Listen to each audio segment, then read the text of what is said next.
Hello, bienvenidos a American Dream Latin Souls. I'm Daniel Ortiz, and today my guest is Mary Martinez. Mary, welcome to our program. Thank you for having me. Mary, I'm excited about your being on the program. Now, you are the owner of Homestead Senior Care, and it's in the medical industry.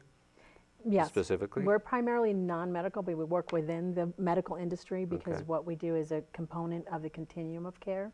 So everything from just support at home all the way up to hospice at the very end. Okay, now you've won a few awards. Yes.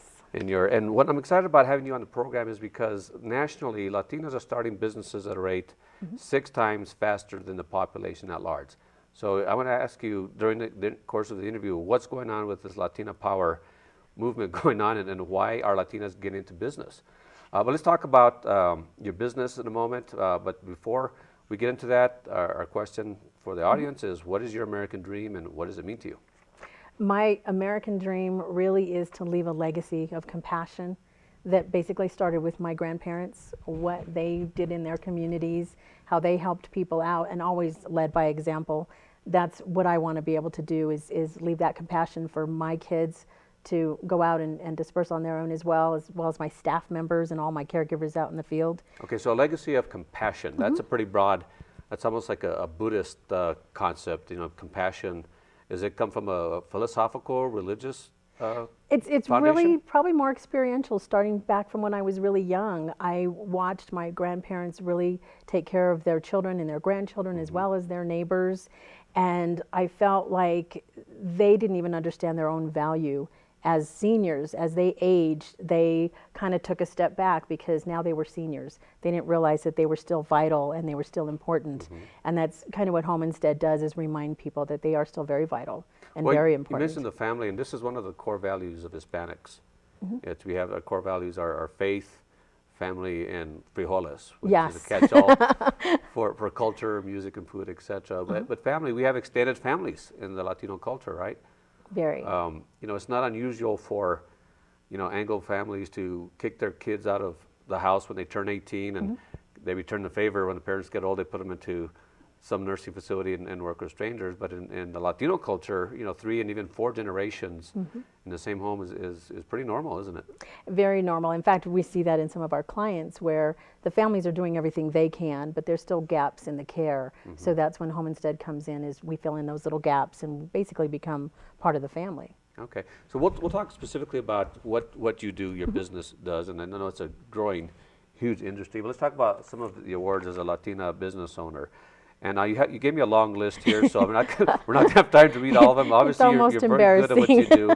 Well, it's not embarrassing because you should be out there and be proud of your accomplishments. So let me just go read just a few of them, and if I miss any or any you want to talk about, please let us know. So you are one of the 32 most influential women in your home state of New Mexico. Yes.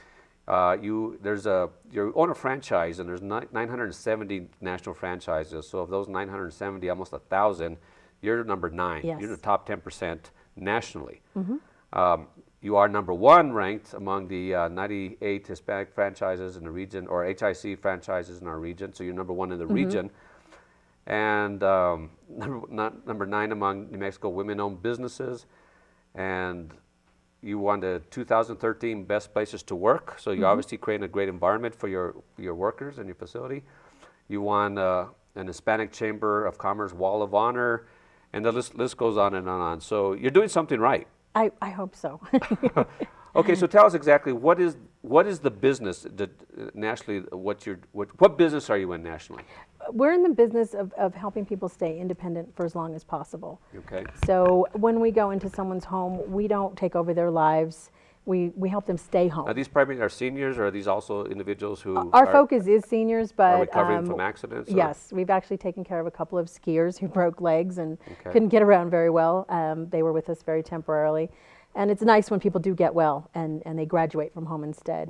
But we can help people from, as little as driving them to doctor's appointments because they can't see so well anymore. It could be that simple, all the way up to 24 hours, 7-day-a-week care. And I saw in your portfolio that you sent earlier, you have these little automobiles, these purple cars. Do they do you take them in those vehicles? Oh, they try to avoid riding in those cars. Well, I'm sure that the elderly ones probably aren't too comfortable. No, it's funny. They're very nice riding vehicles, which is surprising, but our clients are kind of would rather be in their own vehicles. So we can drive them in their cars. Our caregivers are insured and bonded, so they drive them in their vehicles. Okay. So what is the industry that you're in? It's not healthcare specifically, or what's the general context? It's home health care, but we're the non-medical component. Non-medical. So we fall home under that healthcare. umbrella because it's care that takes place in the home. Okay. Well, the U.S. population is aging, of course. So the industry, I presume, is growing. What kind of figures can you share with us on a national basis? How large is this industry right now? I can tell you 8,000 people every day turn 65. Okay. And of seniors, 80% of those folks do have some kind of chronic condition, and even more have additional second, third, fourth conditions.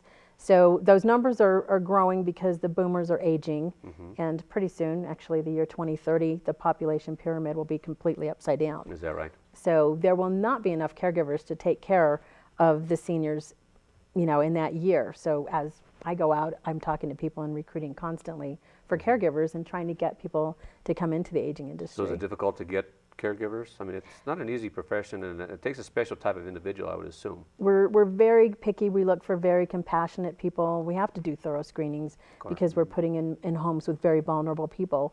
I would say the percentage, we'll interview 100 people and maybe hire 7. So we're that picky. And we also use software that helps us narrow down if somebody's a good candidate as a caregiver. There's like a psychological assessments and so forth. And they do that before. There's a 3-step process in even getting interviewed to come in as a caregiver. Okay, so, very good. So when did that shift come from, your compassionate mission in life, just to share compassion, and how that converted into a business? Did you discover home instead, or? Actually, when did it become a business? When it became a business, I actually got hired by the original owner of my franchise in 2000. I had studied gerontology at New Mexico State and gone into the aging industry. I'd done case management and been on the opening teams of 2 different assisted living communities in Albuquerque. And that's where I met the original owner, because his caregivers were coming in to the building to help clients or residents there who were transitioning and maybe having a hard time. So they got one-on-one attention from these caregivers, and I really liked him. I liked what he was doing. So it sounds like experience met opportunity. Absolutely. So you had already been in the industry, and somehow I think that's what happens as an entrepreneur when you follow your bliss. Joseph Campbell, if you read his work, absolutely. He talks about following your bliss, and I think we're all born for a purpose in life. In fact, he wrote a book on the subject. And and entrepreneurs, I think, have that innately. And I'm going to ask you the question: do you think entrepreneurs are born or can be made? I think if you're doing what you love, then that's already half the battle. It's not a job. Absolutely, right. It's easy. You can turn it into a business if that's what you want. Right. But you have to have that entrepreneurial you have to have the drive. You do. Right. You do. Right. Okay. I didn't know I had it, though. Like I say, when the original owner of Homestead, I met him through the facilities that I worked in, and when he found out that I had left the industry, he actually called me at home and asked me to come and visit with him. And the next thing I know, I'm working for him. And then 6 months later, he decides he wants to retire, and he wants me to buy his business. Yeah. Well, that's luck. Luck is when preparation meets opportunity, right? So you're on the right path. And again, the opportunity came because you were following your passion, you were following your bliss. And then you take it obviously to the next level. Yes. Okay. So what does being an entrepreneur mean to you? I like. As distinct from, say, a business owner or an employee that works for a large corporation or a small business? I kind of feel like it means that I'm always thinking. I'm always looking for solutions. I'm always looking for additional ways to do what we do, enhance what we do. I get to be in the thought leader's chair and have a great team that keeps everything going. So I'm just constantly getting to think and create. Okay. The creativity is a fundamental trait of entrepreneurs. Sometimes we create what does not even exist. Right. Right? We see an idea and we have this thought, and who knows where those ideas come. Entrepreneurs tap into, and we invent things, we create businesses, and that's a big part of the entrepreneurial lifestyle and traits. So let's talk about being a Latina entrepreneur. How does that influence your business, And we'll talk about your family, how that influences or how that comes into play in your business. But or is there nowadays, I think it's not unusual for a Latina to be in business. I don't think so, and I'm really proud every time I read of another Hispanic woman who's done something really great. I'm just, I send out nice little cards and say, hey, congratulations. I get cards whenever these sorts of things happen. So I feel like there's kind of a kindred spiritual sisterhood that happens, and we're all very proud and happy for each other. So I think we're elevating each other, and I'm hoping I'm leading by example for young Hispanic women, high school girls, college girls, and we actually have students who come in and intern in our office because we're trying to inspire people to come into our industry. Did you have any mentors or role models growing up as a young Latina? My role models, from the family were both of my grandmothers, but then when I started college, there was a Dr. Coyle who was the head of the Institute for Geriatric Research and Education. Really took me under her wing when she saw how passionate I was about the aging community, the whole industry, and even just Las Cruces when I was living down there. And she just made sure I met all the right people. I was at the right events. She gave me opportunities. So you were mentored by a Latina who kind of... She was not a Latina, but she connected with the Hispanic women in the community that were the movers and shakers at the time. I see. And so now it's funny, some of those women are now clients of the Homestead in Las Cruces. Is that right? And so it's kind of come back around and I get to see them again. Mentorship is so important, and you see more of that in the corporate environment. You have a senior officer, executive officer, and they'll mentor. Some even have formal mentoring programs.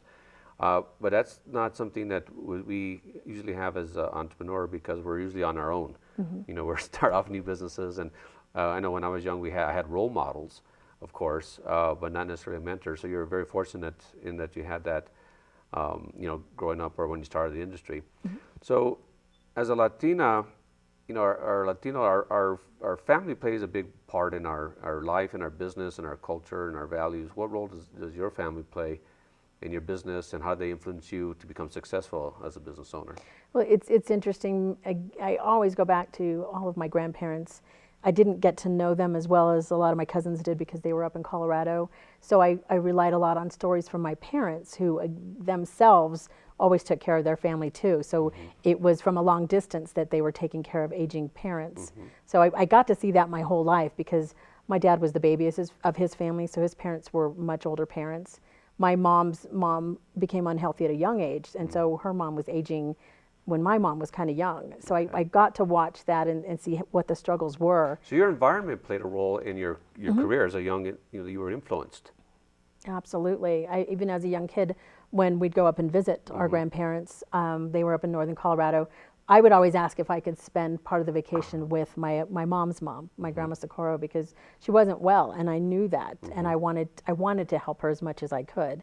So just watching what my mom would do, I would just expand from there and clean the house and make sure her medications were current, and get rid of all the junk food because she was a diabetic, and she used to call me the little police person because all of a sudden all the junk food was gone, and she wasn't very happy with me. So you're a natural for what you're doing now. I think so. Well, with entrepreneurs, the seeds are sown very early. A lot of times, not all the time, but a lot of times entrepreneurs are when they're young, they're selling lemonade, or they're mowing lawns, or. Well, I did that too.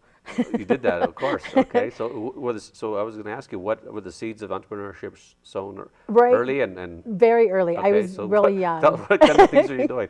I love that because again, entrepreneurs, you can predict that, virtually predict. Every person. What did you do when you were 5? I was making money doing this. I was making that, and we create our own opportunity. So yeah. So share with us. I had actually. It's funny. My sons actually call me a magnet for old people. That's probably been me my whole life too. In my neighborhood, there were a lot of older people, and so I saw that as an opportunity. And you're how old? I was probably 6 or 7 the first time I approached people to offer my help. You're kidding. I am not kidding. So you've been doing this since you were 6 or 7. I decorated a Christmas tree when I was about 7 for 25 cents for Mrs. McBride up the street. Very yes. Good. 25 cents. That was my first real job. And then how you even reached the top of the? She wasn't allowed to climb on chairs, but I was. Oh, you were on chairs. So, okay. Yeah, she was quite old. I love it. That's great. But I mowed lawns. I raked leaves. I shoveled snow. I walked dogs. I pet sat. whatever it was that they needed as help. Okay. I even babysat their grandkids. So I kind of did everything. Okay. So yeah, I love it. I was the neighborhood business person. Right. And that's the mindset. This is why I think entrepreneurs are born, is that we create opportunities out of what's in our environment. We're not victims. Whether it's the economy or I want to talk to you about how you weathered this recession or this major recession recently. But that pattern is sown early on. And I don't know if you can teach that. Maybe you can be a role model for others, as you mentioned, but I don't know if not everybody has that innately. I think it's example. A lot of time it's example. My dad has a very strong work ethic, and I feel like I got it from him. You've heard of the Puritan work ethic? Yes. I think Hispanics were more Puritan than the Puritans when it comes to work, right? All right, very good. So the next question I'm going to ask you is, being an entrepreneur is not the easy path. No. Obviously.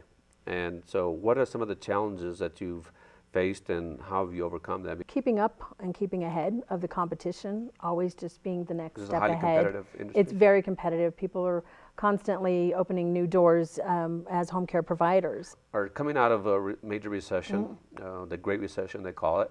A lot of businesses failed. They laid off workers. They got in the red. They had to borrow money. How did your business fare? We tightened our belts. We did not raise our rates. So, everybody kind of had to go without raises for a couple of years. We got creative on how we marketed our services and how we packaged it for families that were having to tighten their belts too. Is how do we make this work so mom can afford it? Right. And that's when we started really kind of teaming up with the family and saying, if everybody would work, maybe do 3 hours each of the kids, and you only, had us come in twice a week, you all could save a lot of money. And you could also still get a little bit of a break from caring for mom. So you got creative. We got creative, exactly. It was how do we make this work for everybody? Okay. So we didn't go into it, but what are some of the challenges that you faced as an entrepreneur? Well, in the very beginning, it was I was buying Joe out, our original owner, so I was having to make his payments and meet payroll, and so that was hard. Sometimes I went without a paycheck. In those that early happens as an entrepreneur. You're the last one to get paid because you got to pay your everybody employees, else your first, staff, your bills. IRS. Maybe the IRS later, but oh, I'd love that, but they do find you. Yeah, they will get you. So, but yeah, oftentimes we go out without paycheck. Yeah, so it was financial things, and so I learned there that you go to your bank.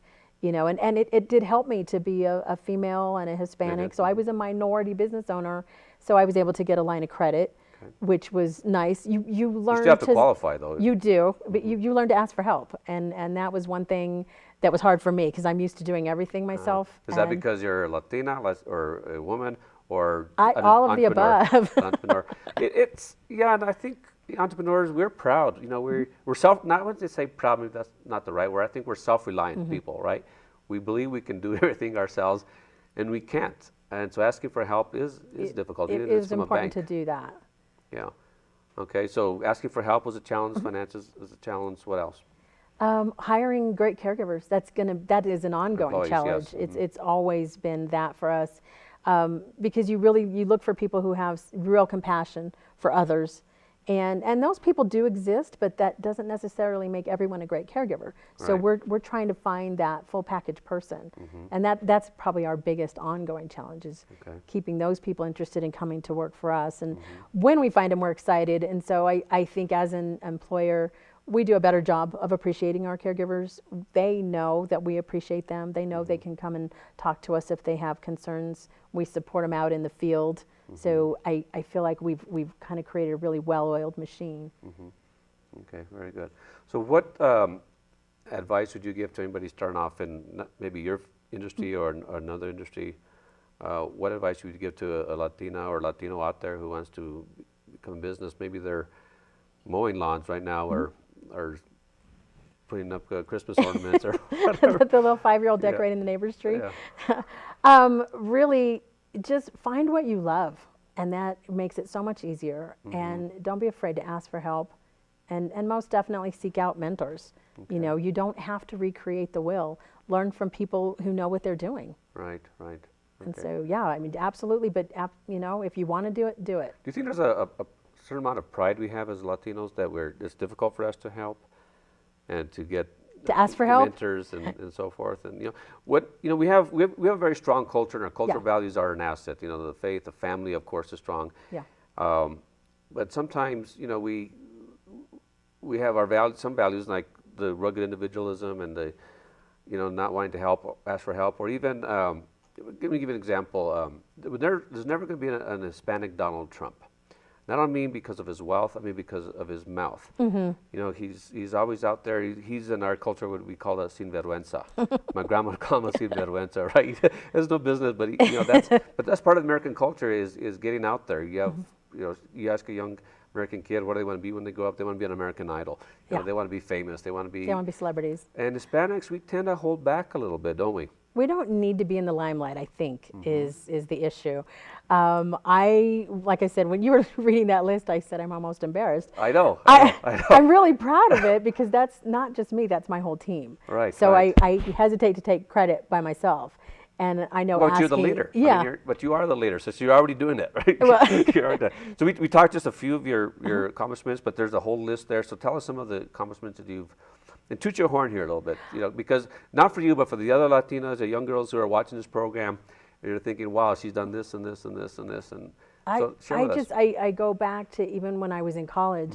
The awards that I'm most proud of are for being a strong woman, the business-owned, Hispanic-owned businesses. That one, I'm really proud of that. Okay. When I was in college, I was a top Hispanic, and back then they called it Chicano. I'm not that old, but that was the verbiage. I was an outstanding Chicano student. I wanted to wear my plaque around my neck. I was so proud of that. And then when I graduated, I was the outstanding Chicano senior. So to me, those were my flags that I was waving. I was like, look, I'm a Hispanic and I did this. And I didn't ask for help. I could have. I did get scholarships that I was really excited about. But I wanted to make my parents proud. I wanted to be a proud Hispanic. And people know that about me. Right. That's first, is look what I've done. Well, and success. Hopefully follow me. Success breeds success. So you have the pattern of success as a youngster earning money at 6 and 7 years old. And, once you taste that, earn that first nickel or dime or quarter or whatever it is, you never go back, really, as an entrepreneur. I remember when I started off in, cutting weeds, in New Mexico, where I grew up, we don't have a lot of lawns, so there's not a lawn. You're mostly pulling weeds. So you cut weeds instead of lawns, but once you taste that first, wow, I did this, and then you just want you to go more and further. You just want to do it again and again. So, good advice. Good advice. So, all right. Well, anything else you want to share in the minute we have left with any young Latina or Latino out there who wants to be successful in their business? If you're even thinking about it, just do it. Get help, ask for help. That's an important thing. Do your research and just follow your heart. Okay. Follow your heart and use your head. Yes, absolutely. Okay. Well, Mary, thank you for sharing your story. It's very inspiring. We wish you much success in your business, and you're an inspiration to a lot of us, not just Latinas, but Latinos as well. So congratulations. Thank you. Thank you for sharing your story. I want to thank our audience for joining us on this edition of American Dream Latin Souls. Be sure to visit us on the web at latinosuccess.com.